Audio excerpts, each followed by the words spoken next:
everyone, welcome back to my channel. Mayam hayengdi hodai chatkane ado hojichegi mangani chakchabale ado hodai da chatluni chichena yamna magi luhong waso ijau bang maudre kena de kuboke kitare do nungai te chiche do nagi English hari kan dengni ka chiche luhong waso am yawning bado yawning is ada ay bang na tahom do hay patare kaso kai de to so hayang may mga jakjaban chiche na su jam kan na hay do hayang chiche ga soi de na udawa chalani yaw na harawre do hajik nungdangi pung 12 tayo nungdangi ato ichanupa ayinang pigi chanupi tumhan kre do aigi naon pi hajik ma fi packing taw de taw ka hajik ado madi ke thana gole thare ado ai ni video se ka ado I have to ke miyam ebinese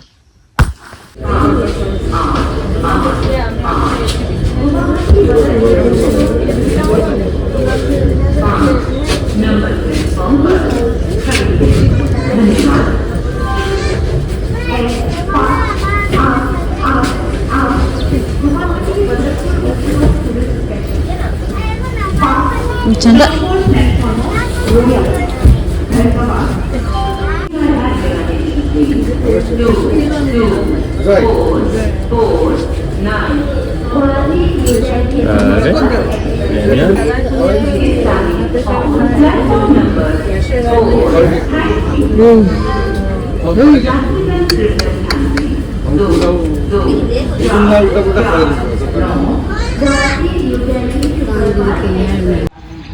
Ako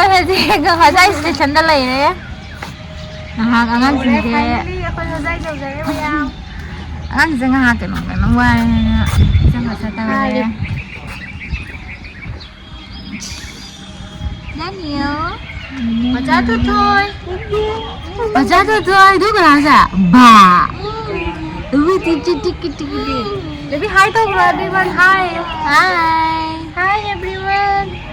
ako hajai jao re ko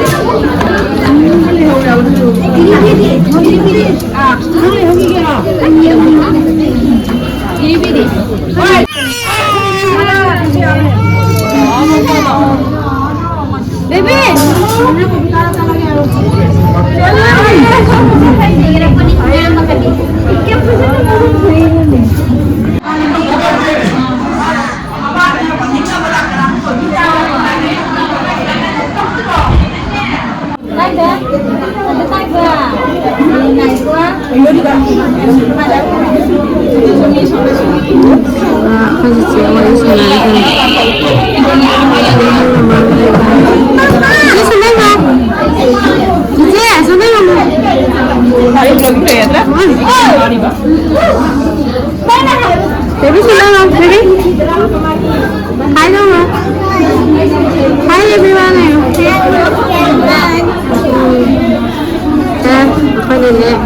Ma. Saya orang dah ada video baca apa mayang. Saya kaya betul loh. ठीक है मैं तेरे को support कर दूंगा bye से bye udah bunyi naman ako sila po si sister tinggal saya tinggal ba mo ay ma ay mo ay pa do wa ay mo ay mo na tapos mga lagi ay tinggal mo mo din jada ay din mo oh is yes perfect yes mabu amda bisa Cái phải đi xem em làm này này. Đi xem. Ra đây nó.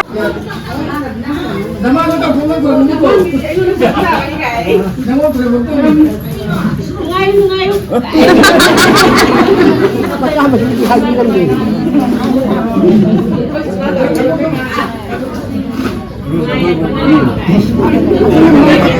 không cho nó hay thế nào cái nào biết không cần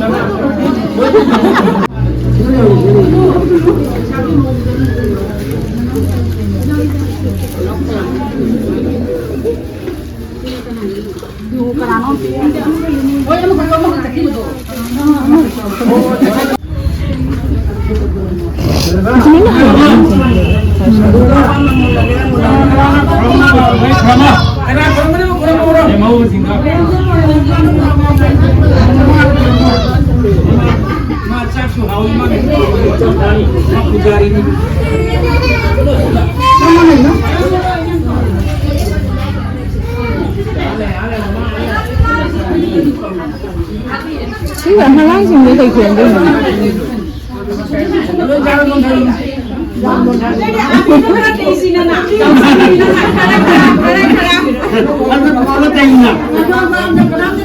Và tí hàng cân mình rồi. Tí mấy hàng cân mình này bạn. Abhi कैसे? दुनिया है तो उसे न चला सीना अभी के तक चला कर दुनिया ना हो दुनिया है तो अभी के तक चला कर ये मांगा ना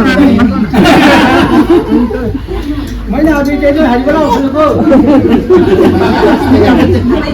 कनाते ही तो रो हुजूर नहीं वो तेरे में हज बना उसको नहीं दाम को गलत सी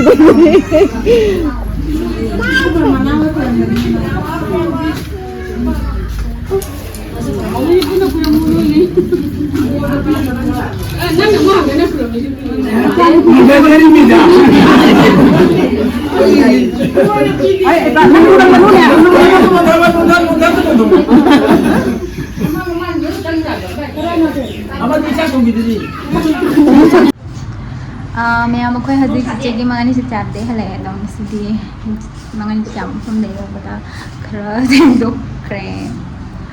ta ha ji aphai train halani pum mga makai sa train halani ji mga pinasi de ina patana kebi problem mga da ko jeda thank you so much my sister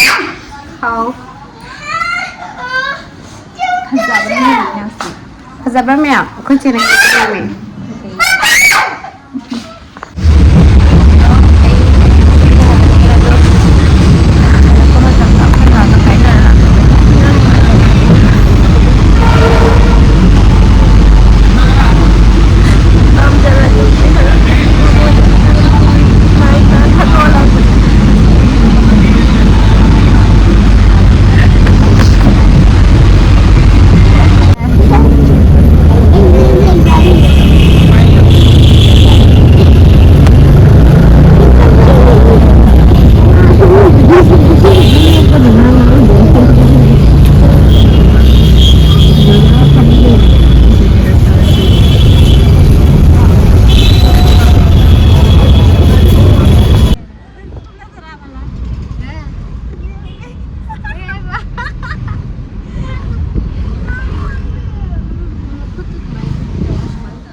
Ma'am, hojik akoy khosai degi Guwahati hojik yumda thunge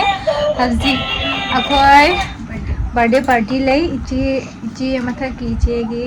machan ki birthday party lay nasi akoy inka channel ore no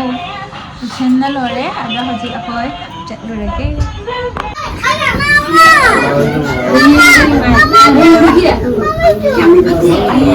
ini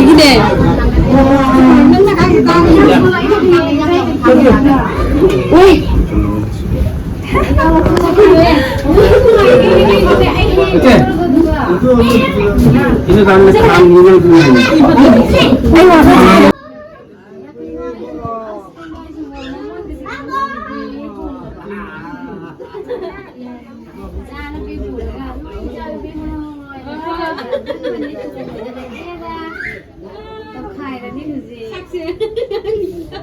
Mai đi nhá ra.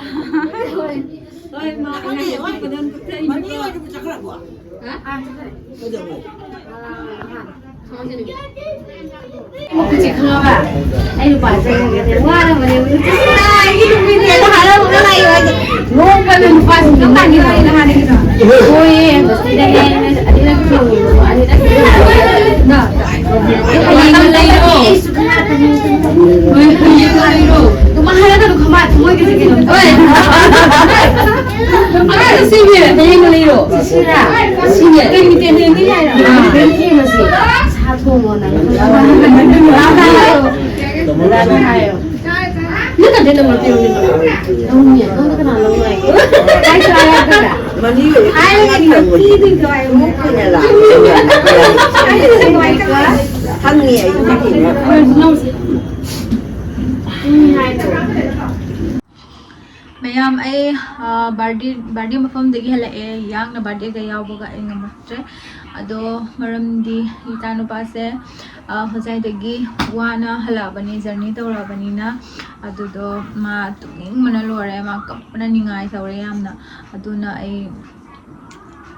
ma tumba matam su oi bado aduna ay jang na hale gani tarakte adogi mayam ay vlog is ge ado ai haji angan si lo ne video se ha pasu kya ngamde adona ai video se lo basu ngamdre adona ai